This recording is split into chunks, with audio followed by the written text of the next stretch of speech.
ಇದು your choice. ನೋಡಿದ್ರೆ life change ಆಗುತ್ತೆ. ಹರೀಶ್ ಸರ್, ನಾವು ಬೇರೆ ಬೇರೆ ಸಬ್ಜೆಕ್ಟ್ಸ್ ಬಗ್ಗೆ ಮಾತಾಡ್ತಾ ಇದ್ವಿ. ಈಗ ಎಲ್ಲರಿಗೂ ಮೇಜರ್ ಏನಂದರೆ ನಾನು ಬೆಳಿಬೇಕು, ನಿನ್ನೆ ಇದ್ದಿದ್ದಕ್ಕಿಂತ ಇವತ್ತು ಒಂಚೂರು ಬೆಟರ್ ಆಗಬೇಕು ಅಂತ ಎಲ್ಲರಿಗೂ ಒಂದು ಸಹಜವಾಗಿ ಒಂದು ಆಸೆ ಇದ್ದೇ ಇರುತ್ತೆ. ನಾವು ಗ್ರೋತ್ ಆಗಿದ್ದೀವಾ ಇಲ್ವಾ ಅಂತ ಹೆಂಗೆ ತಿಳ್ಕೊಳ್ಳೋದು ಸರ್? ಸೊ ಗ್ರೋತ್ ಅಂದರೆ ಏನು ಅಂದಾಗ ಜನಕ್ಕೆ ಕಾಮನಾಗಿ ಬರುವಂಥದ್ದು ನಮ್ಮ ಸ್ಟೇಟಸ್ಸು ಇನ್ಕ್ರೀಸ್ ಆಗಬೇಕು ಅಂತ. ಏನು ಸ್ಟೇಟಸ್ ಅಂದರೆ ಫೈನಾನ್ಷಿಯಲ್ ಸ್ಟೇಟಸ್, ರೂಟ್ ಬರೋದು ಫೈನಾನ್ಷಿಯಲೇ. ಅದು ಇಂಪ್ರೂವ್ ಆಗಿದೆ ಅಂತ ಹೆಂಗೆ ಗೊತ್ತಾಗುತ್ತೆ? ಒಂದು ಕಾರು, ಒಂದು ಮನೆ, ಬ್ರ್ಯಾಂಡೆಡ್ ಬಟ್ಟೆಗಳು. So that is called as the growth ಅಂತ. ಬಟ್ ಈ ಗ್ರೋತ್ಗಿಂತ ಮೇಯ್ನ್ ಗ್ರೋತ್ ಏನು ಗೊತ್ತಾ? ನೀನು ಎಂಥ ಸಿಚುಯೇಷನ್ ಬಂದ್ರೂ, ಎಂಥ ಸರ್ಕಮ್ಸ್ಟೆನ್ಸಸ್ ಬಂದರೂ ಕೂಡ how you are going to react, ಆ ಗ್ರೋತು. ಆ ಗ್ರೋತ್ ಆಗಬೇಕು ಅಂದರೆ ಹೆಚ್ಚು ಪೆಟ್ಟು ಬೀಳಬೇಕು. ಪೆಟ್ಟು ಬಿದ್ದು ಬಿದ್ದು ಬಿದ್ದು ಬಿದ್ದು ನಾವೇನಾಗ್ತೀವಿ ಅಲ್ಲಿ ಸ್ಟ್ರಾಂಗ್ ಇಂಟರ್ನಲ್ಲಿ ಆಗ್ತಾ ಆಗ್ತಾ ಹೋಗ್ತಾ ಇರ್ತೀವಿ. ಮೆಚುರಿಟಿ ಲೆವೆಲ್ ಬೆಳೀತಾ ಇರುತ್ತೆ. That is growth. ಈ ದುಡ್ಡು ಬರುತ್ತೆ ಹೋಗುತ್ತೆ, ಸ್ಟೇಟಸ್ಸು ಪೊಸಿಷನ್ ಬರುತ್ತೆ ಹೋಗುತ್ತೆ, ಏನೇ ಬರಲಿ ಹೋಗಲಿ, ನಾನು ಡಿಸ್ಟರ್ಬ್ ಆಗದೆ ಹೋದರೆ ಅಲ್ಲಿ ಗ್ರೋತ್ ಆಗಿದೆ. You are the richest person. Next, ಎಂಥ ಸಿಚುವೇಶನ್ ಬಂದರೂ ನಾನು ನಿದ್ದೆ ಡಿಸ್ಟರ್ಬ್ ಆಗಬಾರ್ದು. ಹಾಸಿಗೆಗೆ ಹೋಗಿ ಮಲಗಿದ್ಕೊಳ್ಳೆ ನಿಮ್ಮದೇ ಮಲ್ಕೋಬೇಕು. ದೆನ್ ಗ್ರೋತ್ ಆಗಿದೆ. ಆಮೇಲೆ ಎಲ್ಲೋ ಏನೋ ಮಿಸ್ಟೇಕ್ ಆಗಿಬಿಟ್ಟು ನೀವು ಸಿಗಾಕೊಂಡ್ಬಿಡ್ತಾರೆ. ಇಮ್ಯುಲೇಷನ್ ಆಯಿತು, ಹೌ ಟು ಓವರ್ಕಮ್ ಇಟ್, ಅದು ನನಗೆ ಗೊತ್ತು ಆರ್ಟು. ಅದನ್ನು ಓವರ್ಕಮ್ ಮಾಡಿ ಮೆಟ್ಟು ನಿಂತಾಗ ಗ್ರೋತ್ ಆಗಿದೆ. ಸೊ ಗ್ರೋತ್ ಅಂದರೆ ಏನು ಗೊತ್ತಾ? ಇಂಟರ್ನಲ್, ಅದು ಎಕ್ಸ್ಟರ್ನಲ್ ಅಲ್ಲ. ದುರಂತ ಇವತ್ತು ಏನಾಗಿದೆ ಅಂದರೆ, ಜನಕ್ಕೆ ಗ್ರೋತ್ ಅಂದಿದ್ಕೊಳ್ಳೆ ಒಂದು ಮೀಟಿಂಗ್ ಅಂತ ಕೂಗ್ತಾರೆ. ಮೀಟಿಂಗ್ ಟೈಮಲ್ಲಿ ಅವ್ರ ಐಫೋನ್ ಎತ್ತಿಟ್ಬಿಡ್ತಾರೆ ತೋರ್ಸೋದಕ್ಕೆ ನಂದು ಗ್ರೋತ್ ಇದೆ ಅಂತ. ಆಮೇಲೆ ಗೋಲ್ಡ್ ಹಾಕ್ಕೊಂಡು ನನ್ನ ಗ್ರೋತ್ ಆಗಿದೆ ಅಂತ. ಅದು ಗ್ರೋತ್ ಅಲ್ಲ. ಅದು you are trying to show the fake face ಅಥವಾ ಸ್ಟೇಟಸ್ನ ತೋರ್ಸೋಕ್ಕೆ ಟ್ರೈ ಮಾಡ್ತಿದ್ಯಾ, so that they have to respect you ಅಂತ. ಆ ರೆಸ್ಪೆಕ್ಟ್ ಸಿಗಲ್ಲ. ಅದು ಸಿಗಬೇಕಾ? ಇಂಟರ್ನಲ್ಲಿ ನೀವು ಗ್ರೋ ಆಗಬೇಕು. ತುಂಬ ಚೆನ್ನಾಗಿ ಹೇಳಿದ್ರಿ ಸರ್.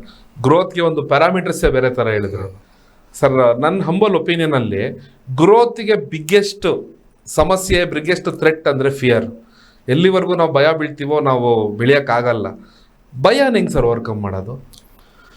ಓವರ್ಕಮ್ ಮಾಡೋಕ್ಕಾಗೋದೇ ಇಲ್ಲ. ಫಿಯರ್ ಇದ್ದೇ ಇರುತ್ತದು. ಆ ಫಿಯರ್ ಪಾಸಿಟಿವ್ ಆರ್ ನೆಗೆಟಿವ್ ಅನ್ನೋದು ನೋಡಬೇಕಾಗತ್ತೆ. ಏನಾರು ಕೆಟ್ಟ ಕೆಲಸ ಮಾಡ್ತಿದ್ರೆ ಆ fear it's A good positive. ಕೆಟ್ಟದ್ದು ಮಾಡುವಾಗ ನಿಮಗೆ ಫಿಯರ್ ಬಂತ, it is good for your growth. ಆದರೆ ನೀನು ಅಲ್ಲೂ ಫಿಯರ್ ಇಲ್ಲಪ್ಪ, ನಾನು ಫಿಯರ್ಲೆಸ್ಸು, ಏನು ಮಾಡಿದ್ರೆ ನಾನು ಎದ್ರಲ್ಲ ಅಂದರೆ ಡಿಸ್ಟ್ರಕ್ಷನ್ ಅದು. So fear is good. It is good bad ಅನ್ನೋದು ಬೇಕು. ನಮ್ಮಲ್ಲಿ ಯಾಕೆ ದೇವರು, ಆ ಕಾನ್ಸೆಪ್ಟ್ಗಳು, ಒಂದು ಸಂಸ್ಕಾರ, ಕಲ್ಚರ್ ಎಲ್ಲ ಏನಕ್ಕೆ ಬಂತು ಅಂದರೆ ಫಿಯರ್ಗೋಸ್ಕರನೇ. ಯಾಕೆ? ಪಾಸಿಟಿವ್ ಫಿಯರ್ ಇರಲಿ ಅಂತ. But when it comes for the development of others, for the good of the others, ಅದಕ್ಕೆ ಏನೇ ಸಮಸ್ಯೆ ಬಂದ್ರೂ ಫಿಯರ್ಲೆಸ್ ಆಗಿರಬೇಕು. ಏನಕ್ಕೆ ಫಿಯರ್ಲೆಸ್ ಆಗಿರಬೇಕು ಅಂದರೆ, ಆ ಒಂದು ಕೆಲಸಕ್ಕೆ ಹೋದಾಗ, ಬೇರೆಯವ್ರಿಗೋಸ್ಕರ ನೀವು ವರ್ಕ್ ಮಾಡೋಕ್ಕೆ ಶುರು ಮಾಡಿದಾಗ ನೂರಾರು ಅಬ್ಸ್ಟಕಲ್ಸ್ ಬರುತ್ತೆ. ಏನಕ್ಕೆ ಅಂದರೆ ಬೇರೆಯವ್ರು ಬಿಡಲ್ಲ. You will become a leader, ನಿಮ್ಮ ಗ್ರೋತ್ ಆಗಿಬಿಡ್ತೈತೆ. ಸೊ ಅದಕ್ಕೋಸ್ಕರ ಅವರು ಅಬ್ಸ್ಟಕಲ್ಗೋಸ್ಕರ ಏನೇನೋ ಪ್ಲ್ಯಾನ್ ಮಾಡ್ತಿರ್ತಾರೆ. ಆ ಟೈಮಲ್ಲಿ ಫಿಯರ್ಲೆಸ್ ಆಗಿರಿ. You have to fear only for your conscious. If you are doing good, don't worry. Bad ಅಂದಾಗ ಫಿಯರ್ ಇರಬೇಕು. ತುಂಬ ಚೆನ್ನಾಗಿ ಹೇಳಿದ್ರಿ ಸರ್. ಫಿಯರು ಅದನ್ನ ಹೆಂಗೆ ಇದು ಮಾಡೋದು ಅಂತ. ಇನ್ನೊಂದು ಭಾರಿ ದೊಡ್ಡ ಸಮಸ್ಯೆ ಅಂದರೆ ಜೆಲಸಿ ಸರ್. ಈಗ ನಾವು ಒಂದೊಂದು ಸತಿ ಸ್ವಾಭಾವಿಕ, ಯಾರೋ ತುಂಬ ಬೆಳೆದ್ಬಿಟ್ರು ನಮಗೂ ಒಂದು ಜೆಲಸ್ ಫೀಲಿಂಗ್ ಬರ್ಬೋದು. ಇಲ್ಲ ನಾವು ಬೆಳೀತಾ ಇರ್ಬೇಕಾದ್ರೆ ಬೇರೆಯವ್ರಿಗೂ ಬರ್ಬೋದು. ಜೆಲಸಿನ ಹೆಂಗೆ ಕಂಟ್ರೋಲ್ ಮಾಡೋದು ಸರ್? ಸರ್ ಏನಲ್ಲ ಸರ್, ಏನು ಕಂಟ್ರೋಲ್ ಮಾಡೋಕ್ಕೆ ಹೋಗ್ತಿರೋ ಅದು ಕಂಟ್ರೋಲ್ ಸಿಗಲ್ಲ. ಅದು ನ್ಯಾಚುರಲ್, ಅವೆಲ್ಲ ಆಗ್ತಾ ಇರುತ್ತದು. ಇವಾಗ ನಮ್ಮ ಮನೇಲಿ ಇಬ್ಬರು ಮಕ್ಕಳಿದ್ರು. ತಂದೆ ತಾಯಿ ಒಂದು ಮಗನ ಮಾತ್ರ ಲವ್ ಮಾಡ್ತಾರೆ, ಇನ್ನೊಂದು ಮಗನ ನ್ಯಾಚುರಲ್ಲಾಗಿ ಜೆಲಸಿ ಬಂದೇ ಬರುತ್ತೆ. ತಪ್ಪೇನಿಲ್ಲ. ಆ ಜೆಲಸಿ ನಿಮ್ಗೆ ಗ್ರೋತ್ ಆಗುತ್ತಾ ಅಥವಾ ಆ ಜೆಲಸಿಯಿಂದ ನೀವು ಬೇರೆಯವ್ರಿಗೆ ಹಾಳು ಮಾಡ್ಕೊ ಹೋಗ್ತಿದ್ದೀರಾ, ಅದು ನಿಮ್ಮ ಚಾಯ್ಸು. ಸೊ ನಾನು ನಮ್ಮ ಅಪ್ಪ ಅಮ್ಮನಿಗೆ ಲವ್ ಮಾಡಬೇಕು ಅಂದರೆ ಅಪ್ಪ ಅಮ್ಮಂಗೆ ಏನು ಬೇಕೋ ಆ ಥರನೇ ಇರಬೇಕು ಅಂತ ಅವ್ನು ವರ್ಕ್ ಮಾಡಿದ್ರೆ ಜೆಲಸಿ ಗುಡ್ಡೇ ಅಲ್ಲ, ಬ್ಯಾಡ್ ಹೆಂಗಾಯಿತು. ಸೊ ನಾವೇನು ಮಾಡ್ಬೇಕು ಗೊತ್ತಾ? ಬೇರೆಯವ್ರು ನೋಡ್ಬಿಟ್ಟು ಅಭಿವೃದ್ಧಿ ನೋಡಿ ಹೊಟ್ಟೆ ಕಿಚ್ಚು ಪಡೋ ಬದಲಾಗಿ ಬೇರೆಯವ್ರ ಅಭಿವೃದ್ಧಿ ನೋಡ್ಬಿಟ್ಟು ನಾನು ಹಿಂಗೆ ಬೆಳಿಬೇಕನಯ್ಯ, ನಾನು ಇವ್ನಂಗೆ ಆಗಬೇಕು ಅನ್ನೋದ್ರ ಬಗ್ಗೆ ಥಿಂಕ್ ಮಾಡೋದೈತಲ್ಲ, it's a good choice. So ನಾನು ಏನೇ ಅನ್ನಲ್ಲ, ಯಾವುದೇ ಒಂದು ಫೀಲಿಂಗ್ಸ್ ಇದ್ರೂ ನೀವು ಹೆಂಗೆ ತೊಗೊಳ್ತೀರಾ ನಿಮಗಿರುತ್ತೆ ಚಾಯ್ಸ್. ಅದು ಜೆಲಸಿನೂ ಇರೋದು ಒಳ್ಳೆಯದು, ಆದರೆ ಬೇರೆಯವ್ರು ಹಾಳು ಮಾಡೋಕ್ಕೆ ಯೂಸ್ ಮಾಡಬೇಡಿ. ನಿಮ್ಮ ಡೆವಲಪ್ಮೆಂಟ್ಗೆ ಯೂಸ್ ಮಾಡಿ. Good for it. ಇವಾಗ ಫಸ್ಟು ಸೆಕೆಂಡು ಥರ್ಡ್ ರ್ಯಾಂಕ್ ಅಂತ ಇರುತ್ತೆ. ನಾವು 3rd ರ್ಯಾಂಕ್ ಇರ್ತೀನಿ, ನಾನು ಫಸ್ಟ್ ರ್ಯಾಂಕ್ ಬರ್ಬೇಕು ಅನ್ನೋದು ತಪ್ಪೇನಿಲ್ವಲ್ಲ. ಸೊ ಕನ್ಸ್ಟ್ರಕ್ಟಿವ್ ಆಗಿರಲಿ ಜೆಲಸಿನ. ನೀವು ಎಮೋಷನ್ಸ್ ಬಗ್ಗೆ ಎಲ್ಲ ಹೇಳ್ಬೇಕಾದ್ರೆ ಸಿಕ್ಕಾಪಟ್ಟೆ ಕಾಂಪ್ಲಿಕೇಟೆಡ್ ಅನ್ಸುತ್ತೆ ಸರ್, ಹೆಂಗೆ ಹ್ಯಾಂಡಲ್ ಮಾಡೋದು ಅಂತ. ಈಗ ತಮ್ಮ ಟ್ರೈನಿಂಗ್ ಬಂದರೆ ಈ ಎಲ್ಲ ಎಮೋಷ್ನಲ್ ಇಂಬ್ಯಾಲೆನ್ಸಸ್ಸು ಇದನ್ನು ಹ್ಯಾಂಡಲ್ ಮಾಡೋಕ್ಕೆ ಅವ್ರಿಗೆ ಒಂದು ಕೆಪಾಸಿಟಿ ಬರುತ್ತಾ ಸರ್? ಸೊ ಏನಾಗ್ಬೋದು ಸರ್, ಟ್ರೈನಿಂಗ್ ಪೀರಿಯಡಲ್ಲಿ ಆ ಟೈಮಲ್ಲಿ ಅವ್ರಿಗೆ ವೇರ್ ದೇ ಸ್ಟ್ಯಾಂಡ್ ಅಂತ ಗೊತ್ತಾಗುತ್ತೆ, ವಾಟ್ ದೇರ್ ಡೂಯಿಂಗ್ ಅಂತ ಗೊತ್ತಾಗುತ್ತೆ. ಟಿಲ್ ನಾವು ಅವ್ರು ಏನು ಮಾಡ್ತಿದ್ರು ಅಂತ ಅವ್ರಿಗೆ ಗೊತ್ತಿರಲ್ಲ. ಸೊ ರೈಟ್ ಟ್ರ್ಯಾಕಿಗೆ ಹೋಗ್ತಾರೆ ಅವರು. ರೈಟ್ ಟ್ರ್ಯಾಕಿಗೆ ಹೋದಾಗ ಇಮೋಷನ್ನು ಬ್ಯಾಲೆನ್ಸ್ಡ್ ಆಗಿರುತ್ತೆ, ಕಂಟ್ರೋಲ್ ಮಾಡೋಕ್ಕಾಗಲ್ಲ, ಯಾರೂ ಕಂಟ್ರೋಲ್ ಮಾಡೋಕ್ಕಲ್ಲ, ಬ್ಯಾಲೆನ್ಸ್ಡ್ ಆಗಿರುತ್ತೆ. ನಾವು ಏನಾದ್ರು ಕೋಪ ಬಂದಿದ್ಕೊಳ್ಳೆ ಮತ್ತೆ ನಾರ್ಮಲ್ ಹೆಂಗೆ ಬರೋದು ಸ್ವಲ್ಪ ಟೈಮ್ ತೊಗೊಳುತ್ತೆ, ನಾರ್ಮಲ್ ಬಂದೇ ಬರ್ತೀವಿ. ಜಲಸಿ ಆಗುತ್ತೆ, ನೆಗೆಟಿವ್ ಜಲಸಿ ಆಯಿತು, ಸೊ ಅದನ್ನು ಬರಬಾರ್ದು ಹಂಗಾಗಲ್ಲ, ಅದು ಬಂದೇ ಬರುತ್ತೆ ನೆಗೆಟಿವ್ ಜಲಸಿ. ಅದನ್ನು ಮತ್ತೆ ಸ್ವಲ್ಪ ಹೊತ್ತು ಆಮೇಲೆ ಅದನ್ನು ಹೆಂಗೆ ಡೈಲ್ಯೂಟ್ ಮಾಡೋದು ಡಿಲೀಟ್ ಮಾಡೋದು ಅನ್ನೋದ್ರ ಬಗ್ಗೆ ಟ್ರೈನಿಂಗ್ ಹೇಳ್ಕೊಡ್ತೀವಿ ಸರ್. ಒಂದು ಹೇಳ್ಬಿಡ್ತೀನಿ, ಟ್ರೈನಿಂಗ್ ಅನ್ನೋದು ಇಟ್ ಈಸ್ ಮ್ಯಾಂಡೇಟ್ರಿ.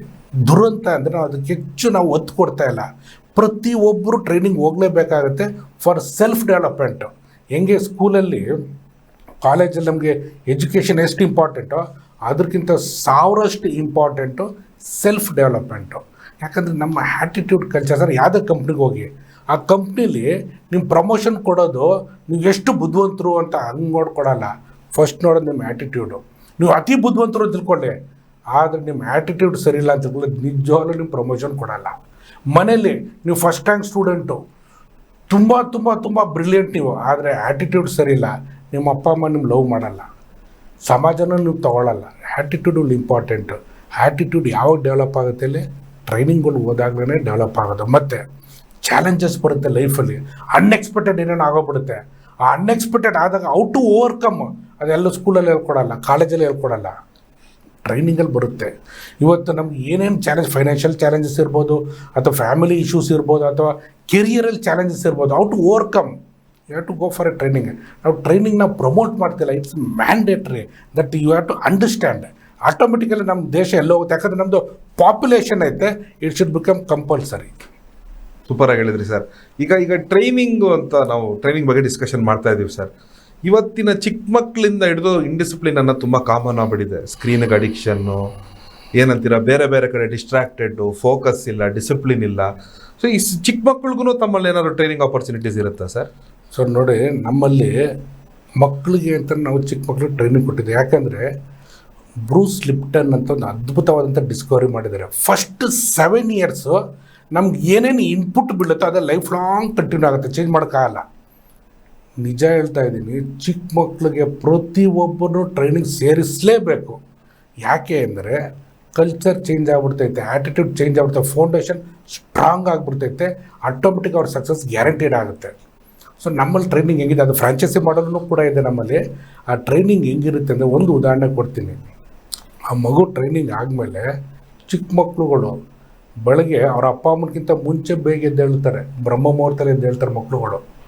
ಎದ್ದಾದಮೇಲೆ ಬೆಳಗ್ಗೆ ಅವ್ರದ್ದು ನಿತ್ಯ ಕರ್ಮಗಳೆಲ್ಲ ಮುಗಿಸ್ಕೊಂಡು ಯೋಗಾಸನ, ಪ್ರಾಣಾಯಾಮ, ಧ್ಯಾನ ಎಲ್ಲವನ್ನೂ ಮಾಡಿ ತಂದೆ ತಾಯಿ ಕಾಲಿಗೆ ಬೀಳ್ತಾರೆ. ಇವತ್ತು ಆ ಕಲ್ಚರೇ ಹೋಗ್ಬಿಟ್ಟಿದೆ, ಆಶೀರ್ವಾದ ತೊಗೊಳ್ತಾರೆ, ದೊಡ್ಡವ್ರ ಕಾಲಿಗೆ ಬೀಳ್ತಾರೆ. ಆಮೇಲೆ ತಾಯಿಗೆ ಸಪೋರ್ಟ್ ಮಾಡ್ತಾರೆ, ಅದು ಕಿಚನಲ್ಲಿ ಇರ್ಬೋದು, ಅಥವಾ ತಂದೆಗೆ ಏನೇ ಸಪೋರ್ಟ್ ಅದು ವಾಲಂಟ್ರಿಯಾಗಿ ವಿತ್ ಲವ್ ಇಂದ ಮಾಡ್ತಾರೆ. ಇದಕ್ಕಿಂತ ಬೇಕಾ? ಇವತ್ತು ಎಲ್ಲಿ ಹೋಗಿದೆ, ಅವೆಲ್ಲ ಕಳೆದೋಗ್ಬಿಟ್ಟಿದೆ. ಸೊ ಅವನ್ನೆಲ್ಲ ವಾಪಸ್ ತರಬೇಕು. ಅದು ಆ್ಯಕ್ಚುಲಿ ಅದು ನಮ್ಮ ಇನ್ಬಿಲ್ಟಲ್ಲೇ ಇರಬೇಕು. ಇದು good for the childrens also, good for the society also. So ಮಕ್ಕಳಿಗೆ ಟ್ರೈನಿಂಗ್ ಮ್ಯಾಂಡೇಟ್. ಆಮೇಲೆ ಎಕ್ಸಾಮ್ಗೆ ಹೆಂಗೆ ಓದು, ವರ್ಷ ಪೂರ್ತಿ ಓದೋ ಅವಶ್ಯಕತೆ ಇಲ್ಲ. ಅಲ್ಲಿ ಪಾಠ ಮಾಡುವಾಗಲೇ ಹೆಂಗೆ ನಾವು ಸಬ್ಕಾನ್ಷಿಯಸ್ ಮೈಂಡಲ್ಲಿ ತೊಗೊಳ್ಳೋದು. ಆಮೇಲೆ ಒಂದ್ಸಲ ಓದಿದ್ರೆ ಅದು ಹೆಂಗೆ ನಾವು ಗ್ರಾಸ್ಪ್ ಮಾಡಿ ಸ್ಟೋರ್ ಮಾಡ್ಕೊಂಡು ಟೆಕ್ನಿಕ್ಸ್ಗಳಿದೆ, ಅವನ್ನೆಲ್ಲ ಹೇಳ್ಕೊಟ್ಬಿಡ್ತೀವಿ. ಸೊ ಎಲ್ಲ ಕಲಿತಾಮೇಲೆ ಏನು ಮಾಡೋದು, ಮಿಕ್ಕಿದ ಟೈಮಲ್ಲಿ ಕನ್ಸ್ಟ್ರಕ್ಟಿವ್ ಓರಿಯೆಂಟೆಡ್ ಟ್ರೈನಿಂಗ್ಗಳನ್ನ ಅವರು ತೊಗೊಂಡು ಇದರಲ್ಲಿ ಕೊಟ್ಟಿದ್ದು ನೆಕ್ಸ್ಟ್ ಲೆವೆಲ್. ನಮ್ಮಲ್ಲಿ ಏನಾಗಿದೆ ಅಂದರೆ, ಡಿಗ್ರಿ ಆದಮೇಲೆ ಕಲ್ಸಕ್ಕೆ ಹೋಗ್ಬೇಕು, ಅದು ಬಿಸ್ನೆಸ್ ಮಾಡೋಕ್ಕೋ. No, it's not required. When you're having brain, start early, retired early. So ಬೇಗ ಅರ್ಲಿ ಸ್ಟಾರ್ಟ್ ಮಾಡಿ ಅಲ್ಲಿ ರಿಟೈರ್ಮೆಂಟ್ ಆಯಿತು ಅಂದರೆ ಅವ್ರಿಗೂ ಅಲ್ಲದೆ ಅವ್ರ ಪೇರೆಂಟ್ಸ್ಗೂ ಅಲ್ಲಿ ರಿಟೈರ್ಮೆಂಟ್ ಆಗುತ್ತೆ. ಸ್ಕೂಲು ಕಾಲೇಜ್ ಮಾಡಬೇಕು. ದಯಮಾಡಿ ಹೇಳ್ತಾ ಇದ್ದೀನಿ, ಇದು ಮ್ಯಾಂಡೇಟ್ರಿ ಮಾಡಿ. ಏನು ಏಜ್ ಗ್ರೂಪಿಂದ ಟ್ರೈನಿಂಗ್ ಸ್ಟಾರ್ಟ್ ಆಗುತ್ತೆ ಸರ್? ಸರ್ ನೋಡಿ, ಇವತ್ತು ಮಕ್ಕಳು ಗ್ರಾಸ್ಪಿಂಗ್ ಪವರ್ ತುಂಬ ಪವರ್ಫುಲ್ಲು. ಸೊ 3 ಇಯರ್ಸಿಂದನೇ ಸ್ಟಾರ್ಟ್ ಅಂತೀನಿ ನನ್ನ ಪ್ರಕಾರ. 3 ವರ್ಷದಿಂದನೇ ಸ್ಟಾರ್ಟ್ ಮಾಡಿಬಿಡ್ಬೇಕು ಟ್ರೈನಿಂಗು. ಚಿಕ್ಕ ಚಿಕ್ಕ ವಿಚಾರ ಸ್ಮಾಲ್ ಥಿಂಗ್ಸಿಂದ ಶುರು ಆಗಿದ ಕೂಡಲೇ ಆಟೋಮೆಟಿಕ್ಕಾಗಿ ಅದು ಡೆವಲಪ್ ಆಗಿಬಿಡುತ್ತೆ. ಸೊ 3 ಇಯರ್ಸ್ ಇದ್ದನು ಟ್ರೈನಿಂಗ್ ಸಾಧ್ಯ ಅಂತ ಹೇಳಿದ್ದೀರಾ ಸರ್. ನಾವು ಇನ್ನೂ ಡಿಸ್ಕಸ್ ಮಾಡೋ ತುಂಬ ವಿಚಾರ ಉಳಿದಿದೆ, ಬಟ್ ಇವತ್ತಿನ ಸಮಯ ಮುಗ್ದಿದೆ ಸರ್. ಸೊ ಇವತ್ತಿನ ಎಪಿಸೋಡ್ ಇಲ್ಲಿಗೆ ಮುಕ್ತಾಯ ಮಾಡೋಣ. ಹರೀಶ್ ಸರ್, ತುಂಬ ಧನ್ಯವಾದಗಳು. Thank you. ಪ್ರಿಯ ವೀಕ್ಷಕರೇ, ಯುವರ್ ಚಾಯ್ಸಲ್ಲಿ ನಾವು ಬೇರೆ ಬೇರೆ ವಿಚಾರಗಳು, ಅಂದರೆ ನಮ್ಮನ್ನು ನಾವು ಹೆಂಗೆ ಇಂಪ್ರೂವ್ಮೆಂಟ್ ಮಾಡ್ಕೊಳ್ಳೋದು, ಹೆಂಗೆ ಬೇರೆ ಬೇರೆ ಫೀಲಿಂಗ್ಸ್ನ ಪ್ರೋಸೆಸ್ ಮಾಡೋದು, ಟ್ರೈನಿಂಗ್ ಮುಖಾಂತರ ಹೆಂಗೆ ನಾವು ಸೆಲ್ಫ್ ಇಂಪ್ರೂವ್ಮೆಂಟ್ ಹೆಂಗೆ ಮಾಡ್ಕೊಳ್ಳೋದು, ಇದ್ರ ಬಗ್ಗೆ ವಿಚಾರ ಮಾಡ್ತಾ ಇರ್ತೀವಿ. ನಿಮಗೆ ಹೆಚ್ಚಿನ ಮಾಹಿತಿ ಬೇಕಾದಲ್ಲಿ ಕೆಳಗೆ ಕಾಣಿಸುವ ನಮ್ಮ ಮೊಬೈಲ್ ನಂಬರ್ಗೆ ದಯವಿಟ್ಟು ಸಂಪರ್ಕ ಮಾಡಿ. ನಾವು ಹೇಳ್ತಾನೆ ಇರ್ತೀವಿ, ಇದು ಯುವರ್ ಚಾಯ್ಸ್, ನೋಡಿದ್ರೆ ಲೈಫು ಚೇಂಜ್ ಆಗುತ್ತೆ. ಧನ್ಯವಾದಗಳು.